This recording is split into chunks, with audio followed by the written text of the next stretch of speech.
Bienvenue à Prière Inspirée avec joie et nous allons encore ensemble aujourd'hui, comme je vous ai donné votre programme de jeûne et prière d'aujourd'hui. Donc aujourd'hui, c'est vraiment prier parce que souvent, on est attaqué dans notre santé, attaqué dans notre corps, attaqué dans notre bien-être, dans notre organisme. Donc ce jeûne et prière, souvent, on vit des choses à répétition, des choses qui tournent, des choses qui sont toujours là, les mêmes choses. Souvent, c'est par des saisons, comme si c'est des époques. Comme chaque fois, ça vient, et on se dit, mais qu'est-ce qui se passe, quoi? Voilà. Pourquoi? C'est soit à des rendez-vous, la veille des rendez-vous importants, et on se retrouve malade, on est attaqué, on prend des coups dans son corps, on se retrouve mal en point dans sa vie. À l'instant, aujourd'hui, nous allons prier pour ça. Et notre sujet aujourd'hui, c'est contrer la domination des esprits méchants. Les esprits méchants, quand la Bible parle dans le livre de Éphésiens chapitre 6, pourquoi on dit esprit méchant? Un esprit, déjà, un esprit mauvais, ce qu'on appelle un esprit mauvais. C'est un esprit qui fait des dégâts, c'est un esprit qui... Un démon, en fait, voilà. Un démon reste toujours mauvais. Mais quand il y a la précision d'esprit méchant, ça veut dire qu'il y a des niveaux d'esprit qui a pour objectif de s'aimer le désarroi, de s'aimer complètement le désert, de s'aimer le chaos dans ta vie. Les esprits méchants sont des esprits qui ont pour objectif de façon ciblée de s'activer. La Bible parle dans l'Apocalypse ce qu'on appelle Apollyon. C'est l'esprit des abîmes. Donc c'est un esprit mauvais, mais qui est dédié à tout ce qui est ténébreux et tout ce qui est ténèbres noires, tout ce qui est obscurité, tout ce qui est sale, tout ce qui est malicité, tout ce qui est douleur, souffrance. Et cet esprit a pour objectif de tuer, de casser, de détruire. Cet esprit a pour objectif que tu comprennes à quel point il n'y a rien qui soit par hasard. Cet esprit a pour objectif de laisser derrière le désastre complet. Donc quand on dit et on précise ces esprits méchants, il faut comprendre comment faire pour sortir de cette domination d'esprits mauvais et surtout méchants. Pour ne pas subir les mêmes choses. Pour ne pas aussi que cela ait un impact sur les générations à venir. Parce que les esprits méchants ne laissent rien de bon. Ces esprits méchants ne viennent pas simplement pour pouvoir semer du désordre, mais laisser derrière des pleurs, de l'éternel recommencement. Parce que ces esprits méchants, d'ailleurs, c'est cet esprit qui exploite souvent la colère et qui amène à l'extrême la colère, les réactions violentes.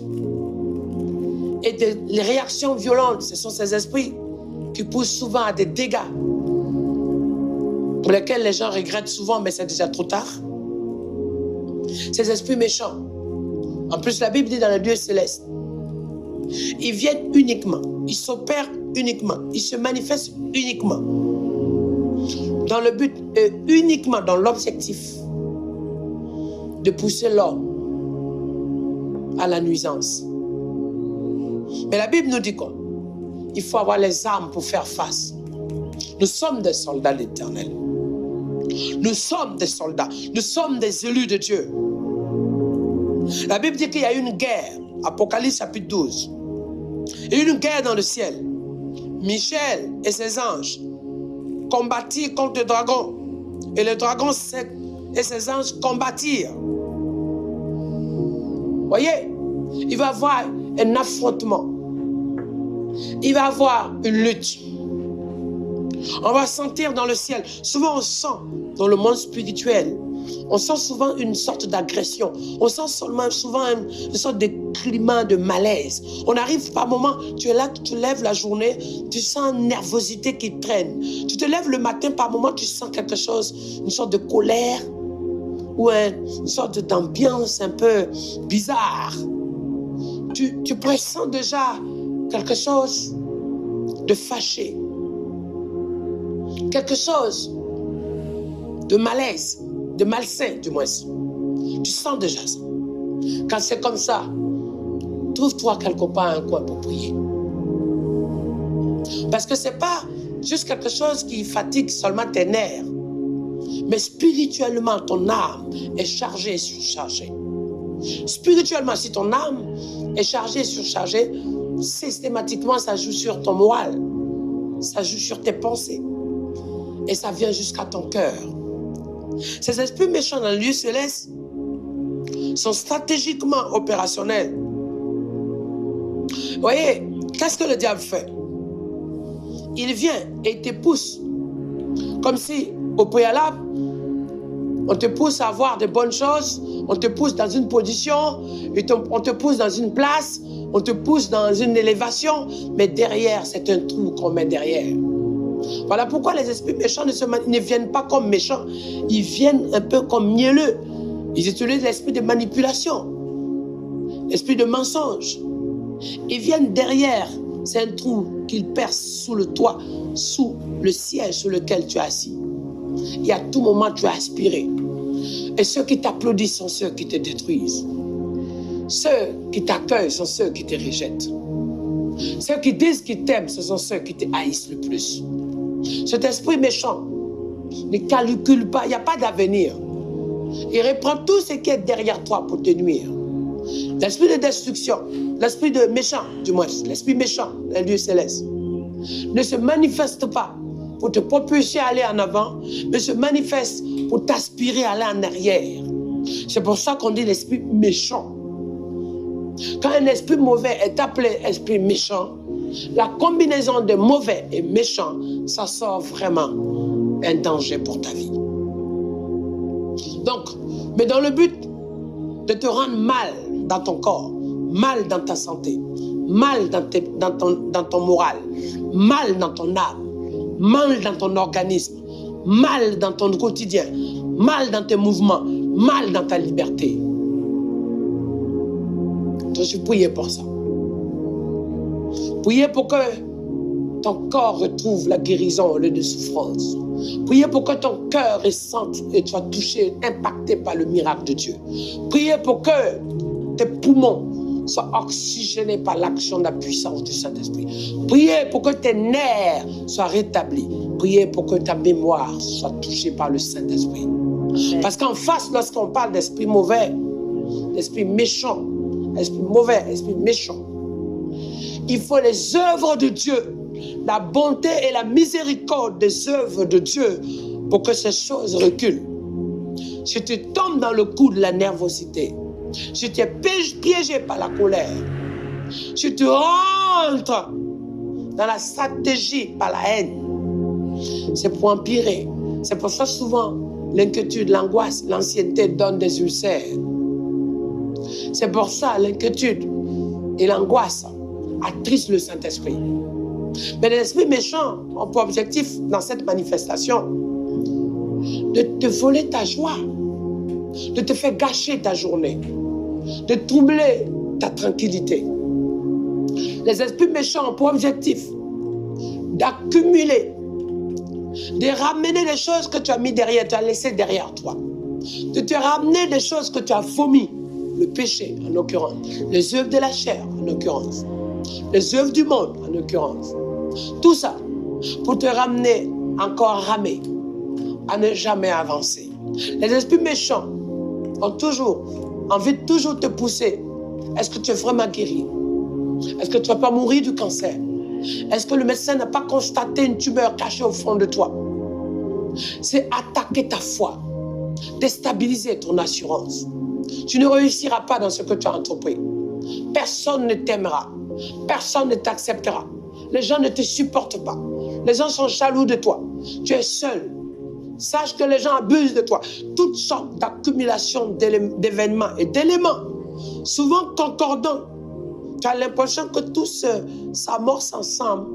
Mais l'objectif, c'est de façon stratégique, calculée, à t'isoler, à te mettre dans les ruines. Écoute-moi bien. L'esprit méchant, c'est pour ça qu'on dit esprit méchant.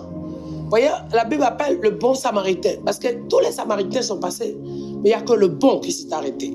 À l'inverse, quand on dit l'esprit méchant, c'est un esprit, déjà un esprit est dangereux, mais c'est un esprit dont l'identité, l'œuvre, la présence a pour objectif non seulement que ces œuvres te fassent du mal, mais de t'emmener à être dans l'aigreur, à être mal en point, à perdre ta journée, avoir l'impression que tu as perdu ta semaine, ton mois, à te faire perdre des années. Vous n'avez pas remarqué dans la vie?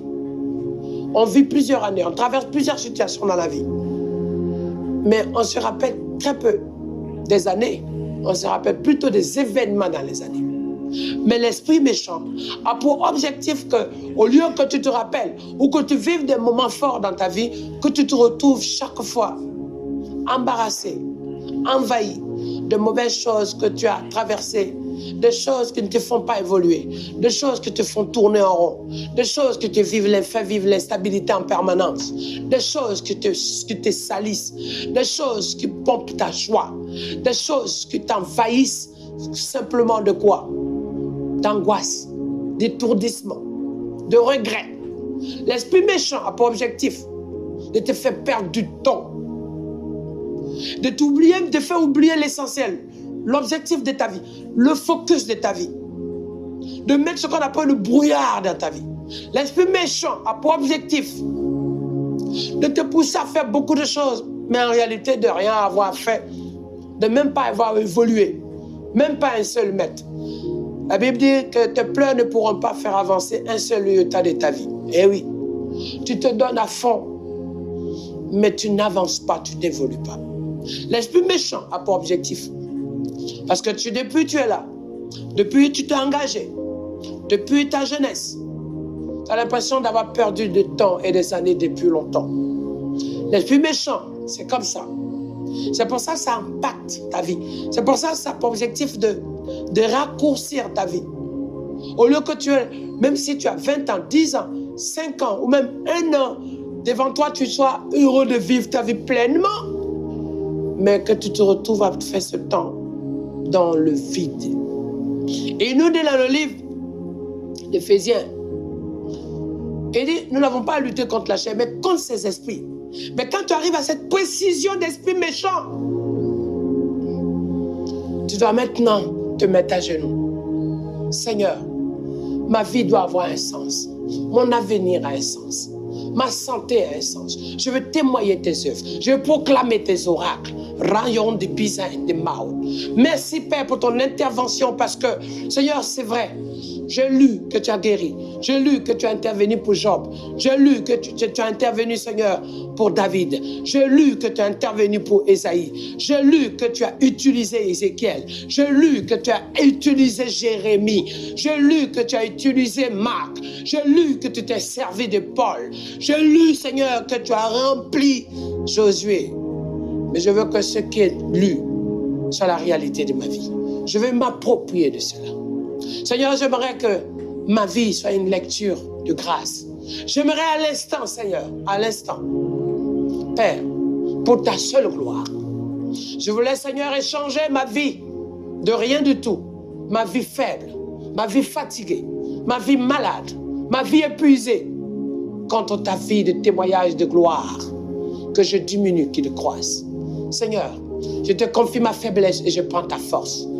Je te confie, Seigneur, mon angoisse et je prends ta joie. Je te confie, Seigneur, ma maladie et je prends ton miracle. Je te confie, Seigneur, ma douleur. Et Seigneur, et je prends, Seigneur, ta grâce, ton intervention, ta visitation. Seigneur, je te confie mes pensées qui s'évadent.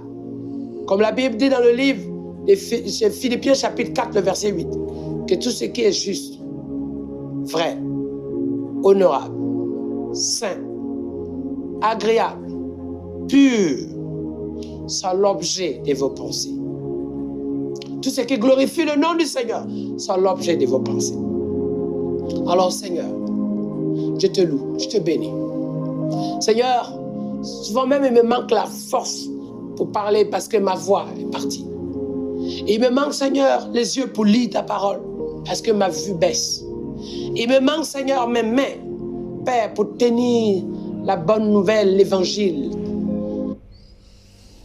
Eh oui, à J-5, je subis des attaques spirituelles depuis quelques jours. Mais ce n'est pas la première fois et c'est toujours avec la précision. Et c'est toujours des gens qui sont très proches de moi. Mais gloire à Dieu, j'ai la vision et le discernement. Rien ni personne ne pourra m'atteindre ou me disperser ou me dévier. Les personnes qui ne comprennent pas que chacun de nous qui venons au monde, il y en a certains qui sont choisis, sur qui Dieu donne des missions. Je dois honorer ma mission et j'écarterai toutes les âmes nuisibles et les esprits mauvais. 1000 à ma droite, 10 000 à ma gauche. Médite ça.